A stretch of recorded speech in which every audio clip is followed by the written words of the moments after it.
originally started off studying forensic science. And it was mainly analytical chemistry that I was doing, and I was rubbish at it, hated it. Yeah.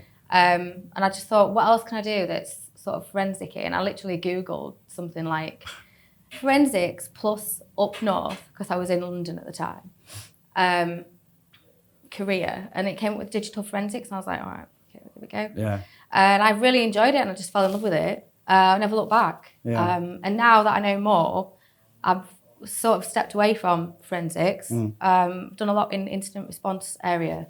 And now I like to mix penetration testing and defense and into purple teaming and building new things. And that's kind of my jam now. Was it hard to get into? I mean, No, not at all, no.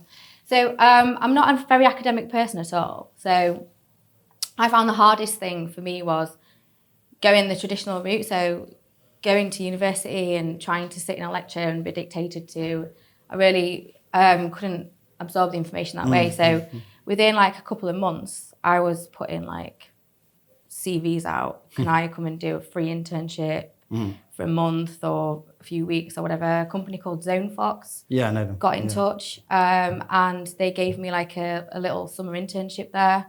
And then from there, it just sort of snowballed, and I got headhunted, and I've been in a really fortunate position. I've not really had to strive for a job because of the experience. So I finished my degree, but yeah.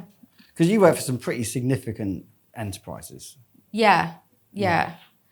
But I think that's testament to the work I do in the community and the fact that I value experience over academic achievement. So let's talk about that. When you say the work you do in the community, obviously you are heavily involved in the Ladies of London Hacking Society. Just tell me a bit about that. So that came about through frustration. So it's literally what it says on the tin. So it is a hacking society for women in London. We've expanded to Norwich, and we're opening one in Sheffield in January. So that's pretty exciting. Yeah. But basically, it's like a really technical meetup. It attracts loads and loads of women. It gets a lot of support from a lot of men in the community as well.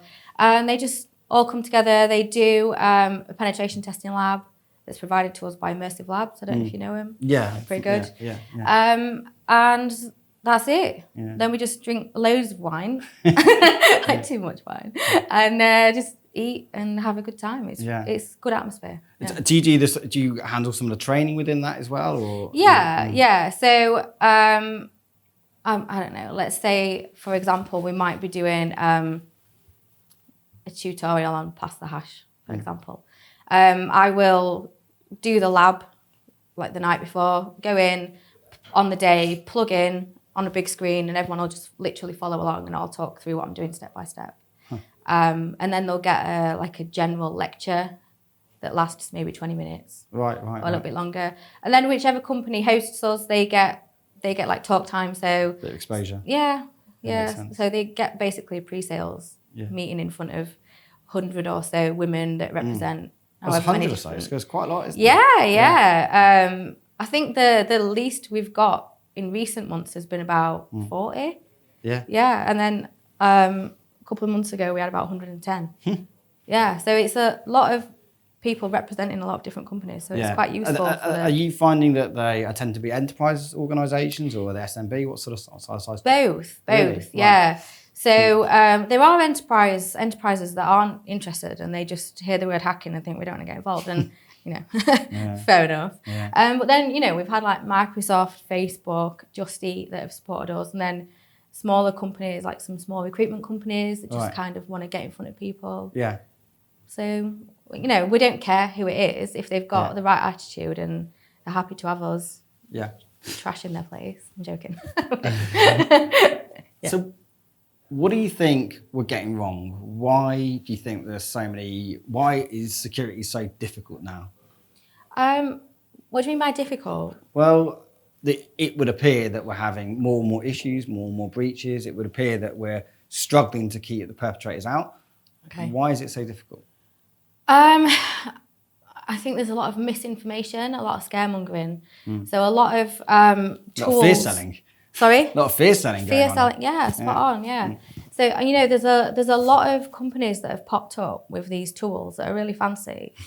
And you're just bolting on a tool that a lot of the times you don't need. If you configure a Windows server or a Linux server or a container, whatever, correctly, you don't need to bolt on all that stuff. Yeah. But the way that people buy that is by telling them that they need it. What we've done is, I mean, if you look at the beauty industry, it's a multi-million pound industry that thrives on insecurities of women. So that's exactly what's happening in cybersecurity. It's a multi-million pound industry that thrives on the insecurities of C-level members of companies. So, you know, we have to keep drip feeding them bullshit, basically, that's going to make them go out and, sorry to swear, but it's going to make them go out and just buy things that they don't need. So there's a lot of mis-selling. There's a lot of miscommunication. So, you know, you've got people that are in offensive security that don't feel the need to know about defense, remediation, mitigation. And you've got people in defense that don't fully understand the offense. So how can you remediate? How can you do anything of any value if you don't understand the full cycle of what you're doing? Does that make sense? Yeah, it does make sense. Yeah. So stepping back to your previous point, I think that one of the things we've got to try and move away from is stop the industry from being driven by sales and marketing. We've got to move away from that because it's not going to help. Apart from anything else, it's going to create a massive barrier between, you know, security professionals or security vendors, I should say, and then security professionals. Like if we don't move away from this culture of trying to sell things to people and actually know, if security vendors don't start partnering with the industry, we're screwed. Well, don't you think that's already happened? So, like, I mean, I went to InfoSec this year. I had a nice time. But I've also been to meetups, multiple meetups, like every month. And what is happening in the meetups, the knowledge that is being shared is significantly more intelligent and more useful and more at the forefront of the industry than anything you're going to hear at these big, massive vendor bashers. I mean, I went to a couple of, I can't even remember what these talks are on at InfoSec. And I'm not, you know, I like InfoSec. I always have a really good time when I go, but the talks that were on, they weren't technical. They weren't technical enough. And they weren't interesting and they were out of date. Whereas you can go to a security meetup or a DevSecOps meetup that's run by people in the industry, that's run through the need to change. People turn up because they want to turn up. Their companies haven't sent them there. It's on a Friday night or whatever.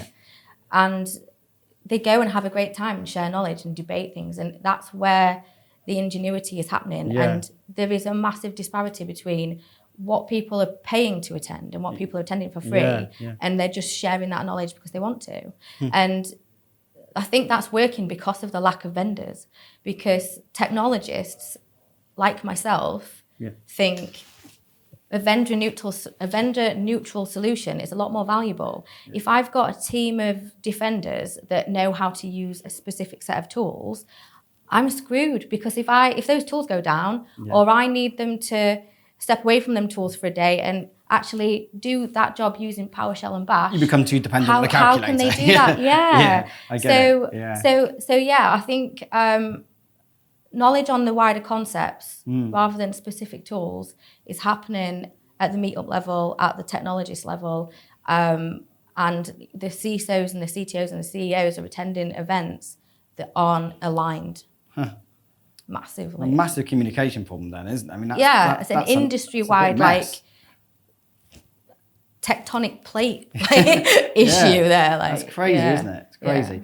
I think that there's so much of the industry is driven by fake venture capital money that's just been pumped into these organisations and it's just ending up with just fluff and marketing rubbish.